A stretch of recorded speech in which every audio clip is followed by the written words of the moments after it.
ရတရာစီမံချက်ကာလအတွင်းစစ်အုပ်စုဝင်ကြီးရုပ်ဖြက်ပြီးစစ်ဆေးမဲ့တရင်ကြောင့်စစ်ဆေးဂိတ်တွေမှာပြည်သူကိုငွေကြေးမတောင်းရိုးသေးစွာဆက်ဆံရာကနေမလာတော့ဘူးဆိုလို့အရင်လိုငွေပြန်တောင်းနေကြပါတယ်။ပြီးခဲ့တဲ့မေလကနေစတင်ပြီးစစ်ဆေးရေးဂိတ်တွေကိုစစ်ဆေးမဲ့တရင်တွေထွက်တာကြောင့်ကားသမားတွေခမမကြုံစဘူးအလေးပြုတာတွေခံရပြီးကံကောင်းရင်ဒဏ်ပေါက်ပါစားနေကြရတာပါ။စစ်ဆေးရေးဂိတ်တွေအလုပ်လုပ်နေကြကြောင်းကိုဆိုရှယ်မီဒီယာတွေပေါ်မှာဖြန့်ဝေနေတာမျိုးတွေတောင်ရှိခဲ့ပြီးရက်ပိုင်းလောက်ဂိတ်တွေငွေမတောင်းတော့တာကြောင့်ကားသမားတွေမနေတတ်တဲ့အထိဖြစ်ခဲ့ရတာပါ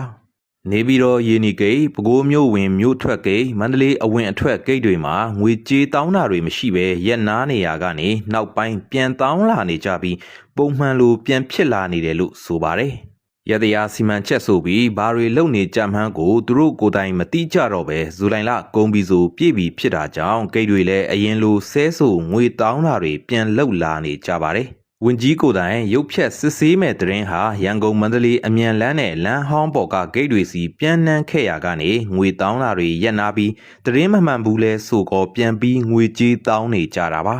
ရက်ပိုင်းလောက်သာခဏငြိမ်သွားပြီးငွေကြေးပြန်လဲတောင်းခံတာတွေလှုပ်လာကြတာကြောင့်ကားသမားတွေကြားရည်စရာပြက်လုံးဖြစ်ခဲ့ရသလိုမကြာမီရက်တရာပြည့်ပြီမို့နောက်ပိုင်းပိုဆိုးလာဖို့သာရှိနေတယ်လို့သိရပါတယ်။ရက်တရာပြီးရင်တော့ရက်နာထားတဲ့ငွေကြေးတောင်းတာတွေကုန်တင်ရင်ဖျက်မရတာတွေကိုပြန်ပြီးစတင်လဲပတ်တော့မယ်လို့အတီးပြုထားကြတာကြောင့်ငွေကြေးတောင်းခံမှုနှုန်းလဲပိုပြီးမြင့်မားလာနိုင်ပါတယ်။